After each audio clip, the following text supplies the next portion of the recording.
어떤 방법이라도 주님을 전하라. 하나님은 세상을 창조하신 유일한 하나님이시며 성경은 유일한 진리입니다. 그러나 세상이 변하면서 하나님을 예배하는 형식과 전도 방식은 계속해서 달라지고 있습니다. 이런 흐름을 따라 어느새 전도의 기본이었던 문서 전도도 이제는 무용지물인 것처럼 여겨지고 있습니다. 최근 10년 사이 주님을 만난 사람 중에는 노방전도나 문서 전도를 한 번도 경험해 본 적이 없는 사람들도 있습니다. 이런 상황이지만 그런데도 문서 선교는 가장 효과적인 전도 방법의 하나라고 생각합니다. 거기에는 다음의 4가지 이유가 있습니다. 1. 전도지는 성경을 본 적 없는 사람에게도 단 한 장으로 복음의 핵심 메시지를 전달할 수 있습니다. 2. 전도지는 언제나 어디서나 꺼낼 수 있고 누구에게나 전할 수 있습니다. 3. 길 가다 5분만 시간을 내달라고 하면 대부분 거절하겠지만 전도지 한 장을 건넨다면 받을 확률은 더 높습니다. 4. 드러내놓고 전도할 수 없는 해외에서는 문서 선교가 더없이 좋은 매개체입니다.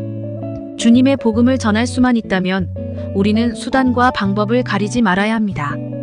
관계를 통해 가까운 이에게 복음을 전하는 것도 좋고 전도지를 통해 모르는 사람에게 복음을 전하는 것도 좋습니다. 하나님이 주시는 감동을 따라 다만 힘써 복음을 전하는 삶에 대해 생각해 보겠습니다. 오늘의 말씀 사도행전 5장 42절 찬송가 500장 523장. 그들이 날마다 성전에 있든지 집에 있든지 예수는 그리스도라고 가르치기와 전도하기를 그치지 아니하니라. 언제부터인가 그리스도인들에게 전도지를 가지고 거리에 나가는 것은 구태의연한 일로 치부되고 있습니다. 사람들이 전도지를 받지 않고 오히려 그리스도인의 이런 전도를 싫어한다는 이유 때문입니다. 하지만 세상 사람들이 전도지를 받는 것을 좋아했던 시기란 없었습니다. 물론 복음을 전하는 것은 쉽지 않습니다. 많은 사람이 복음을 듣고도 냉담하며 어떤 사람들은 복음을 전하는 사람들을 멸시하고 심지어 박해하기도 합니다. 하지만 우리는 복음을 전하는 일을 멈출 수는 없습니다. 복음을 전하는 것은 그리스도인에게 주어진 사명이기 때문입니다. 초대 교회 성도들은 쉬지 않고 복음을 전했습니다.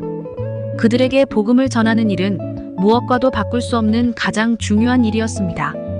어쩌면 지금 시대의 그리스도인에게도 전도는 가장 중요한 일일 것입니다.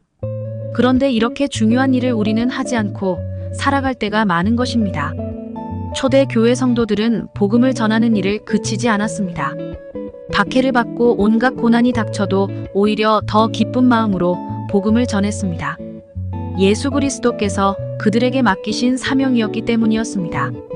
우리 역시도 이렇게 복음을 전하는 일을 멈추어선 안 되는 것입니다. 복음을 전하는 방법은 여러 가지가 있습니다. 어떤 사람은 주변 사람들에게 직접 복음을 전하고 또 어떤 사람은 전도지를 나누어 주는 것으로 복음을 전할 수 있습니다.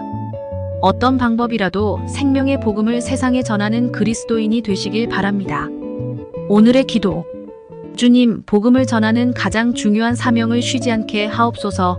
어떤 방법이라도 주님을 알지 못하는 사람들에게 전도하는 삶을 살게 하옵소서. 예수님의 이름으로 기도합니다. 아멘.